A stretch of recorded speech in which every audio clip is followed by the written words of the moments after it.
Hello,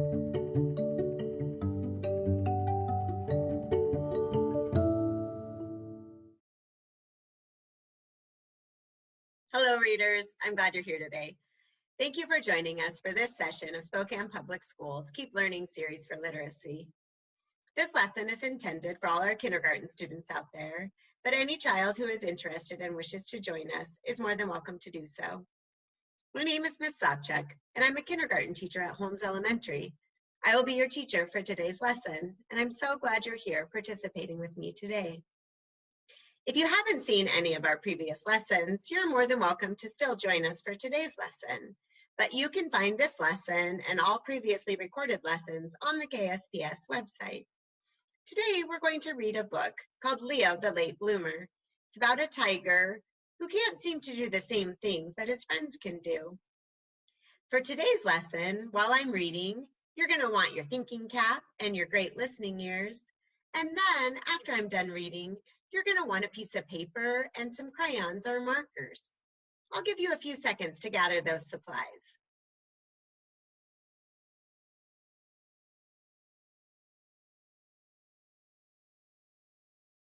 Great, let's get started.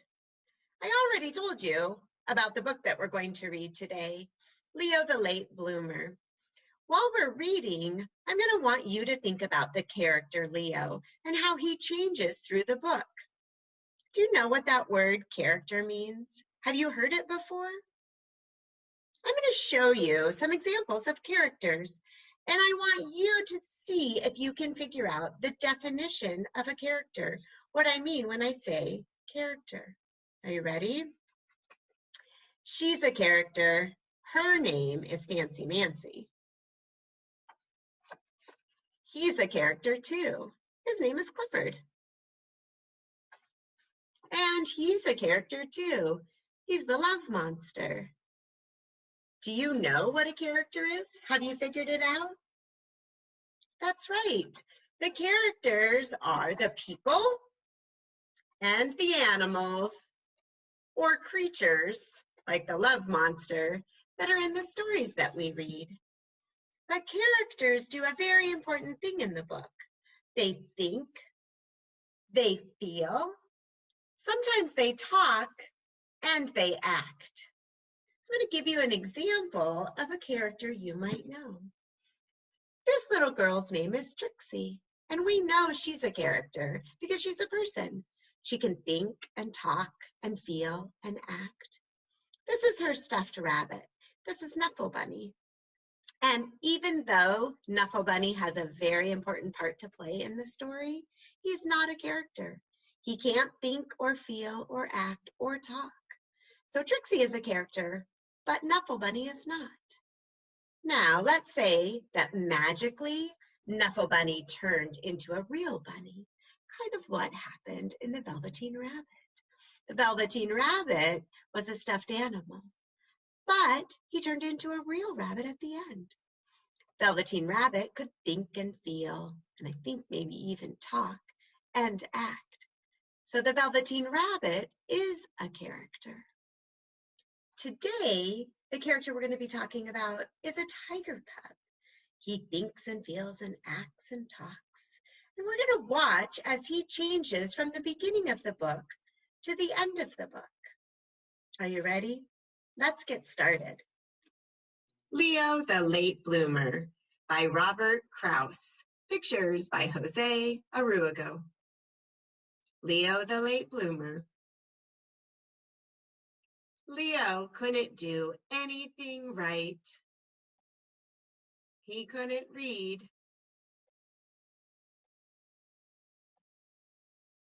He couldn't write. He couldn't draw. He was a sloppy eater. And he never said a word. Hoot, frump, hiss, pip, crunch.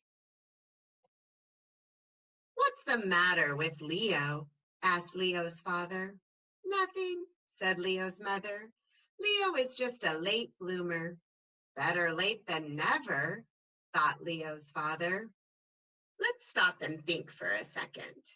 What What do we know about Leo from reading the beginning of the book? We already know a lot about Leo, the character in this book. Let's see if we can remember what we know so far. We know he can't do anything right. We know he can't read or write or draw. We know he's a sloppy eater and that he can't talk, or at least he never did talk. And we also know that all of his friends seem to be able to do these things that he can't do. We can tell by looking at Leo's face how Leo must feel. We can see that he's sad, not very proud of himself. Things are hard for Leo, and he's struggling. We also know that his father is very worried about him.